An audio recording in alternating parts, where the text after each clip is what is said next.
Capek banget pemirsa Berita Satu habis ngedorong jamur raksasa. By the way, kalian tahu nggak sih ini jamur apa? Yes, ini jamur tiram. Mungkin kita biasanya makan dijadiin jamur crispy atau enggak tumis jamur tiram. Penasaran nggak sih gimana proses budidaya si jamur tiram ini? Di episode dari nol kali ini saya akan mengajak Anda untuk menilik proses budidaya jamur tiram dari hulu hingga ke hilir, dari proses panen hingga ke proses distribusinya. Seperti apa? Without any further ado, langsung saja ikutin saya. Let's go! Hai, dari nol kali ini kita akan melihat langsung gimana sih budidaya jamur tiram yang ada di Desa Sukamakmur, Jonggol, Kabupaten Bogor, Jawa Barat. Untuk menuju lokasi, dari Jakarta membutuhkan waktu tempuh sekitar 1,5 hingga 2 jam. Di sepanjang perjalanan menuju tempat budidaya jamur tiram, mata kita dimanjakan dengan hamparan sawah, pepohonan, langit yang cerah, juga udara yang sejuk dong pastinya. Di balik kedamaian yang jauh dari hiruk-pikuk kota, desa ini ternyata menyimpan kisah sukses salah satu petani jamur tiram. Bisa dibilang, jamur merupakan bahan pangan sederhana, tapi menyimpan potensi yang luar biasa. Dan setelah melalui perjalanan yang cukup panjang, akhirnya sampailah kita di kumbung jamur milik Pak Obay. Pemirsa Berita Satu, this is it. Kumbung jamur Pak Obay, di mana jamur-jamur segar ditanam, dipanen, dan didistribusikan. Seperti apa keseruan episode dari nol kali ini? Ikutin terus keseruannya. Let's go! Jamur tiram kerap menjadi bahan makanan karena rasa yang lezat dan teksturnya yang kenyal. Jenis jamur ini juga kaya akan nutrisi loh, sehingga mampu memberikan manfaat bagi kesehatan tubuh. Jamur tiram terkenal karena bentuknya yang menyerupai cangkang tiram dengan warna yang bervariasi. Ada putih dan ada juga yang coklat. Setiap jenisnya memiliki karakteristik rasa dan aroma yang khas, sehingga sering digunakan dalam berbagai menu masakan di seluruh dunia. Keunggulan jamur tiram terlebih buat kamu yang vegetarian atau lagi nyoba mengurangi konsumsi daging, jamur tiram bisa jadi pilihan alternatif yang oke banget. Pemirsa Berita Satu, ini saya sudah bersama owner dari Ada Jamur, Pak Obay. Pak Obay, boleh saya hello ke pemirsa Berita Satu? Ya, Pak, ini kita sudah mau memasuki ke proses pertama budidaya jamur. Ini namanya proses apa, Pak? Ini adalah proses pembuatan backlog yang dikemas menggunakan plastik ukuran 1735 dengan ketebalan 0,4. 0,4. Ya. Ini backlognya kan tadi hasil mixing ya, Pak? Iya, hasil betul. pencampuran bahan baku. Apa saja bahannya, Pak, ini? Ini bahan-bahannya yang pertama ada serbuk gergaji ya, serbuk gergaji sama dedek, kapur, ada tambahan juga jagung biasanya seperti itu, dan air ya tentunya. Fungsinya karena dedek itu biasanya makanan ayam kan ya, Pak? Iya, betul. Tapi dipakai untuk jadi bahan baku nanam jamur. Ini gimana ceritanya, Pak? Fungsinya Jadi, untuk apa? Memang dedek itu ada kandungan-kandungan yang dibutuhkan sama jamur ya, dari karbohidrat, terus ada juga yang lain-lainnya kayak gitu. Oh, jadi ada untuk nutrisi si jamurnya Betul. juga. Oke. Biasanya sehari menghasilkan berapa backlog, Pak? Satu hari itu kita memproduksi 1.500 sampai 2.000 backlog. Backlog. Budidaya jamur tiram bisa dengan menggunakan media tanam seperti serbuk gergaji, bisa juga dengan jerami. Nah, untuk Pak Obay sendiri memilih membudidayakan jamur tiramnya menggunakan media serbuk gergaji. Setelah semua bahan baku dicampur dan dimasukkan ke backlog, tahap kedua adalah tahap pengepresan. Biasanya kita masuk tahap yang kedua. Tahap kedua ini namanya apa, Pak? Pengepresan. Pengepresan. Iya. Jadi bahan yang sudah di mixing tadi dipadatkan lagi ya, Pak? Dipadatkan lagi. Dipadatkan lagi. Kita bakalan langsung coba. Ini fungsinya biar apa, Pak? Kalau boleh tahu. Jadi fungsinya nanti biar dia lebih kokoh, sama bobot yang didapat itu lebih tepat. Ini caranya gimana, Pak? Caranya tinggal di ini aja. Oke. Nah, iya, masukin Dimasukin. seperti itu. Masuk di Langsung dikunci. Kunci. Oke. Oke. Itu udah. mixing bahan sudah, Oke. pengepresan sudah, dan sekarang kita bakalan apa nih, Pak, selanjutnya? Bakal pemasangan cincin. Pemasangan cincin. Tujuannya sebetulnya ring ini untuk mempermudahkan di mana pada saat nanti itu proses pengaplikasian bibit. Nah, ini kan ada lubang ya di sini. Jadi si lubang ini berfungsi untuk membuka ruang ataupun celah supaya bibitnya gampang masuk. Setelah cincin terpasang, baglok harus melalui proses pengukusan selama 7 hingga 8 jam. Proses ini nih dilakukan tujuannya buat mensterilkan media tanam dari bakteri atau jamur liar yang bisa mengganggu pertumbuhan bibit utama. Baglok dikukus di dalam tangki besar yang dipanaskan menggunakan tungku tradisional dengan bahan bakar dari batang-batang pohon kering.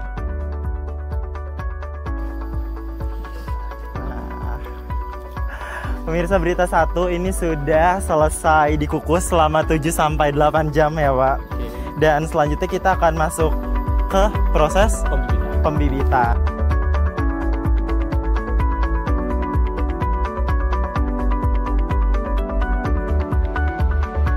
Nah, sekarang kita masuk ke proses pembibitan.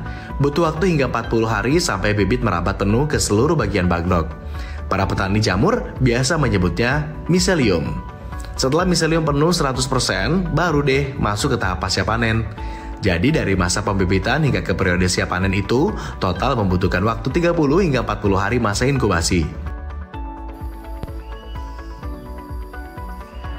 Pemirsa Berita 1, setelah proses yang panjang dari mixing bahan, pengepresan, tanam bibit, tibalah kita ke musim panen. Walaupun saya tidak mengikuti masa inkubasi selama 40 hari, tapi di sini saya sudah pindah ke kumbung di mana jamur-jamur ada yang sudah mulai tumbuh dan siap dipanen. Karena jamur ini tanaman, Pak, apakah dia butuh penyiraman juga? Oh iya, tentunya butuh penyiraman karena jamur itu sifatnya di alam, jadi dia butuh kelembaban sama suhu udara yang rendah. Jadi sama seperti tanaman-tanaman lainnya, iya, jamur betul. juga perlu disiram. Betul. Pas kapan Pak disiramnya? Penyiraman itu biasanya kita lakukan setelah selesai pemanenan ya. Jadi setelah dicabut jamurnya baru disiram? Iya, disiram. Jadi penyiraman ini memang medianya yang disiram ya, bukan jamurnya yang disiram ya. Berarti media si bagloknya ini yang disiram. Betul. Dulu saya mau nyobain. Boleh, silakan. Dari bawah gini ya Pak? Iya, dari bawah ditarik aja, pegang semua bagiannya. Oke. Saya sudah bisa jadi petani jamur, pemirsa. Oke, coba lagi Pak. Yeah. Wah, betah sih saya di sini Pak. Setelah melewati masa inkubasi selama 30 hingga 40 hari, bibit jamur mulai menunjukkan tanda-tanda pertumbuhan atau dikenal dengan istilah griw. Di fase ini, miselium yang menyerupai kapas putih mulai menyebar dan menutupi permukaan baglok. Ini menjadi pertanda kalau media tanam siap memunculkan tubuh buah jamur. Nah, saat jamur mulai tumbuh, suhu dan kelembaban dalam kumbung harus stabil agar hasil panen maksimal. Oh iya, panen dilakukan saat tudung jamur belum mekar sempurna untuk menjaga tekstur dan daya simpannya ya. Dalam satu baglok, jamur bisa dipanen hingga 5 kali dengan jarak waktu antar panen sekitar 1 minggu. Tuh lihat, gemes banget deh lihat jamur-jamurnya. Gak sabar, jadi pengen langsung dimakan aja nih. Menariknya lagi nih, penyiraman dilakukan bukan saat jamur mulai tumbuh, melainkan setelah panen pertama. Ini bertujuan untuk merangsang pertumbuhan generasi jamur berikutnya dari miselium yang masih aktif. Karena proses budidaya ini ada 3 tahap ya, ada 3 tahap tuh contoh kayak gini. Ada petani yang hanya dia membudidayakannya saja tapi tidak melakukan proses produksi pembuatan bakloknya, itu juga ada. Nah itu biasanya dia beli baklok dari rekanan, dari mana gitu kan yang memang sudah produksi kayak gitu. Nah ada memang yang dia produksi dari hulu sampai hilir. Nah seperti saya ini saya dari hulu sampai hilir. Nah yang riskan itu sebetulnya yang proses dari hulu sampai hilir. Menurut Pak Obay, untuk berwirausaha, apapun itu bidangnya, harus memiliki mental yang kuat, siap dengan kondisi jatuh dan bangun. Berkat tekad yang kuat, kegigihan dan kerja keras, kini omset dari usaha jamur tiramnya sudah mencapai ratusan juta rupiah per bulan. Wih. Omset itu dalam 1 bulan itu sekitar 300 sampai 350 juta. Jadi per hari kita bisa memanen 3 sampai 4 kintal ya dari total kumbung yang ada di tempat saya ini. Berkat adanya budidaya jamur tiram di sini, banyak juga warga desa Sukamakmur yang dilebatkan sebagai pekerja. Tentunya ini berarti membuka lapangan kerja bagi mereka yang membutuhkan. Jadi memang begini, itu bagian dari motivasi saya juga untuk masuk ke wirausaha ini, dan tentunya saya bertekad dan menanamkan juga di dalam diri saya bahwa sebaik-baik manusia itu adalah yang berguna untuk sesamanya. Nah, berangkat dari situ, alhamdulillah itu menjadi penguat saya, dan saya bisa bertahan sampai saat ini. Intinya sih itu. Harapan kedepannya penjualan jamur-jamur tiramnya ini bisa tembus ke pasar luar negeri. Amin. Semoga ya Pak Obay. Semangat terus Pak. Usai panen, jamur-jamur tiram ini harus segera dipilah dan dikemas. Kemudian disiapkan untuk didistribusikan.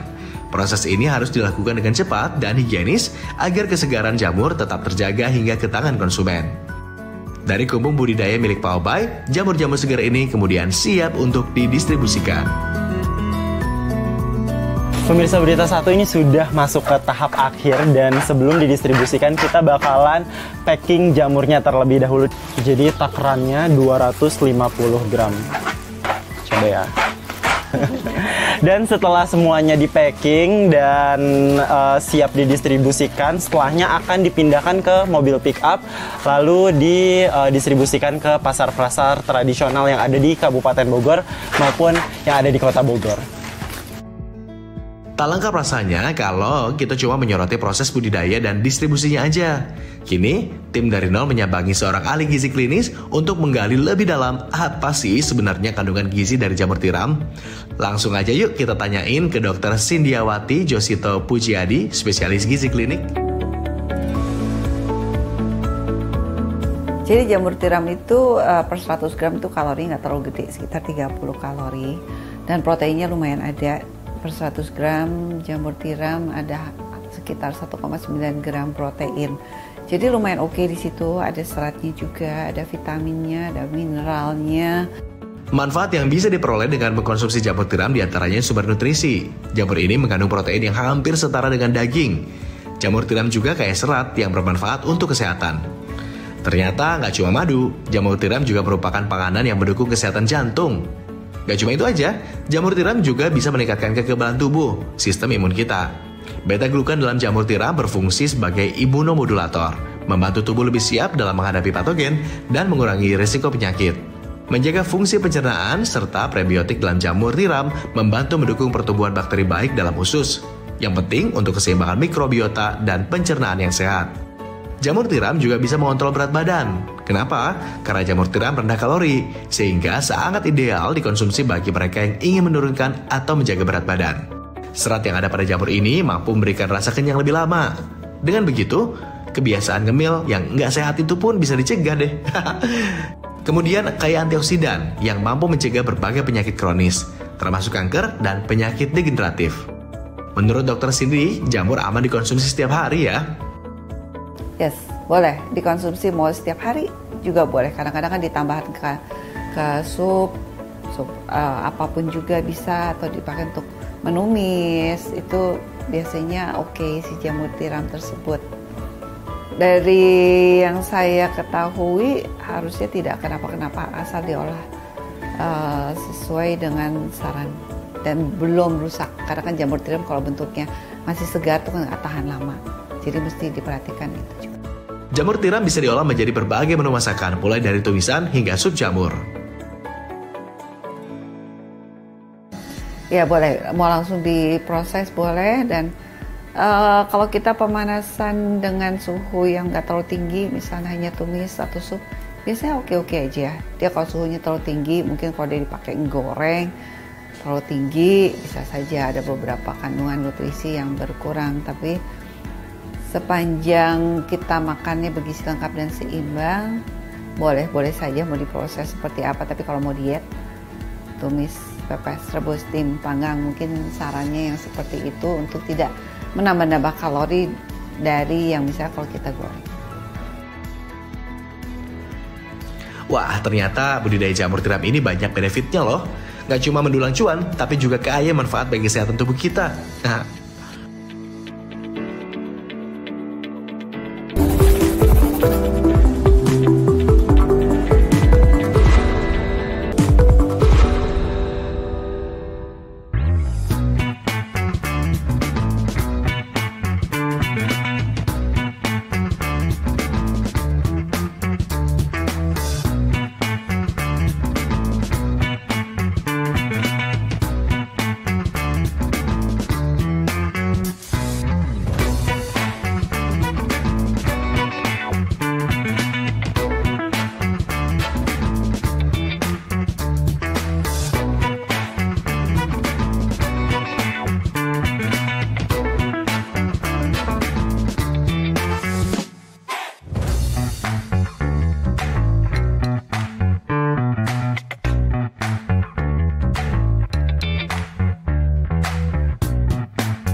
Pemirsa Berita Satu, saya lagi ada di Burgerins. Di depan mata saya, di depan layar kaca Anda, ini merupakan burger. Namun tak seperti burger biasanya menggunakan olahan daging.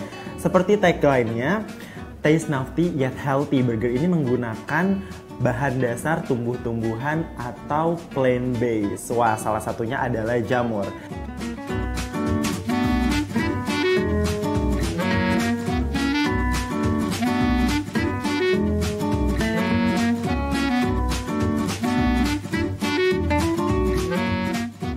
Ada banyak jenis jamur yang bisa dikonsumsi dan diolah jadi makanan yang lezat. Selain dibuat tumisan dan sup, jamur juga dipakai sebagai pengganti daging pada burger. Olahan jamur lain yang banyak diminati berbagai kalangan, mulai dari anak kecil hingga orang tua. Yaps, nggak salah lagi, ini jamur crispy. Di salah satu dapur produksi rumahan ini, jamur tiram diolah menjadi camilan keripik jamur. Langsung aja yuk kita lihat gimana cara pengolahan jamur tiram crispy alias keripik jamur. Halo Teh, ini dengan Teh siapa? Teh Santi. Teh Santi ini merupakan salah satu staff di UMKM Jamur Crispy ini. Pemirsa Berita Satu, saya akan mengajak Anda untuk memasak jamur crispy. Penasaran kan? Ayo kita langsung aja masak jamur crispy bareng Teh Santi. Oke, Teh, ini untuk step yang pertama ngapain dulu nih? Masukin tepung. Tepungnya apa aja kalau boleh tahu? Ada tepung coklat, sama tepung beras. Sama tepung beras. Campurkan berbagai jenis tepung tambahan bahan utamanya, yakni jamur tiram. Eits, jangan lupa ya, tepungnya diayak terlebih dulu supaya menempel maksimal di jamur tiramnya. Setelah itu, tinggal digoreng deh. Pemirsa Berita Satu, selanjutnya kita proses penggorengan. Dan kita akan ngegoreng jamur crispy yang sudah kita lapisi tepung ya Teh? Ya. Ini boleh Teh? Gimana? Ini aja. Oh, langsung aja ya? Ya. Wah, panas. Berapa lama Teh ngegorengnya? Sekitar 20 menitan. 20 menitan ya? Ya. Setelah digoreng selama 20 menit dan penampakan keripik jamur tiram sudah berwarna golden brown, langsung diangkat dan ditiriskan ya. Pemirsa, setelah digoreng 20 menit lalu ditiriskan di tempat penirisan yang pertama, selanjutnya kita masih harus ditiriskan lagi ya Teh? Iya. Namanya apa ini alatnya? Spinner. Spinner. Oke. Wah, jadi kita masukkan dulu ke tempat spinnernya ya Teh? Iya. Goyangkan aja kan. Oke, selanjutnya kita spinner Ya. supaya minyaknya tiris. spinnernya berapa lama Teh di spinner? 20 menit. 20 menit Iya. juga. Oke, jadi dia bakalan muter ya selama 20 menit. Boleh Teh mungkin dimasukkan? Oke, wah. Ini mempercepat proses ke proses selanjutnya, karena spinner ini kalau misalnya saya lihat minyaknya juga yang terserap cukup banyak nih. Pemirsa Berita Satu, ini dapat dilihat ini salah satu minyak yang hasil di spinner dari jamur. Tarang, keripik jamur tiram pun siap dikemas. Kalau lagi banyak pesanan, sedikitnya 150 sampai 200 bungkus keripik jamur diproduksi setiap harinya di kedai ini. Untuk harga per bungkusnya, yakni 15 ribuan aja. Gimana? Harganya cukup ramah di kantong? Terdapat 8 rasa keripik jamur tiram. Ada rasa barbecue, rumput laut, dan so pasti dong cita rasa original. Wah, saya jadi ngiler pemirsa Berita Satu, nggak sabar ini, pengen makan jamur yang sudah kita tanam dari kemarin dan sampai jadi keripik chips jamur crispy.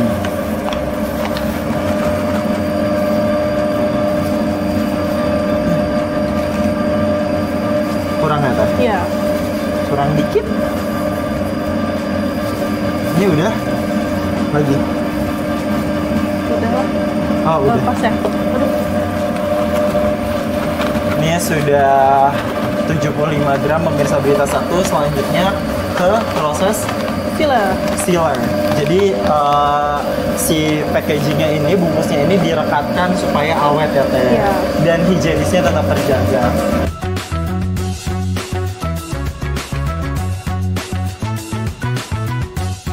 Jamurnya ada rasa apa aja?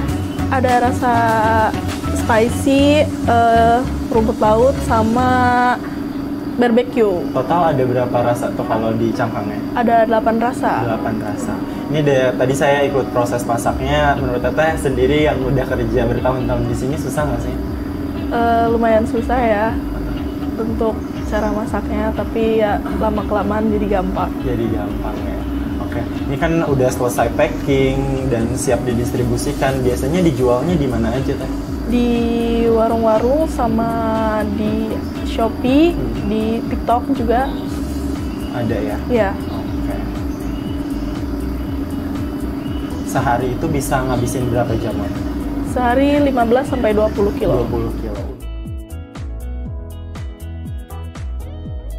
Setelah proses produksi selesai, keripik jamur siap dipasarkan. Oh iya, setiap bulannya kelompok usaha mikro kecil menengah atau UMKM yang mengelola jamur tiram ini juga ikut pameran yang ada di seputaran Kota Bogor dan sekitarnya.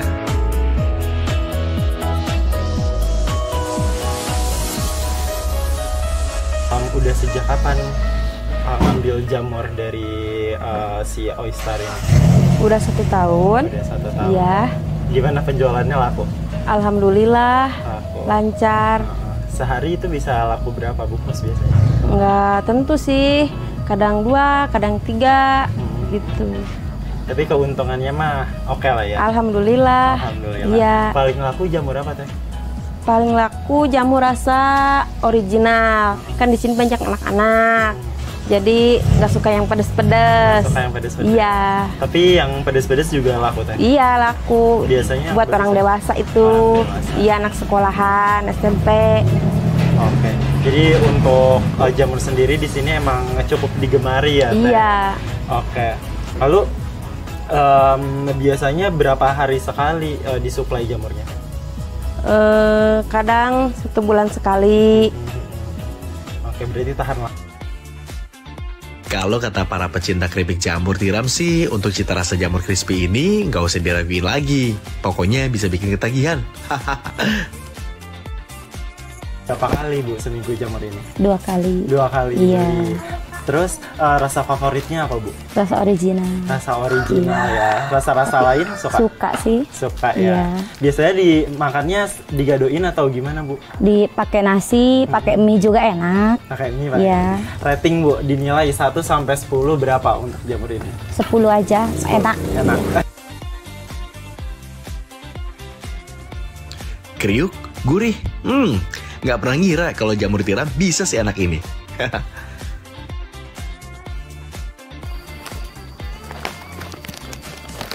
Pemirsa Berita Satu bagaimana nih? Udah menyaksikan episode dari Nol spesial olahan jamur. Nah, sebelumnya kita cobain dulu kali ya jamurnya. Dari awal budidaya sampai tadi kita masakan belum icip-icip jamur. Ini di sini saya sudah mencoba rasa original. Kita coba. Enak banget pemirsa Berita Satu. Tadi ibu-ibu tadi bilang nilainya 10. Yes, ini 10 out of 10. Karena tadi juga saya lihat proses masaknya, minyaknya benar-benar diperes sampai nggak ada minyak. Saya coba dan ini cukup cocok untuk kalian yang diet ya pemirsa Berita Satu. Dan jangan lupa saksikan episode dari Nol selanjutnya. Saya Teguh Adi Prasetyo, pamit undur diri. Bye.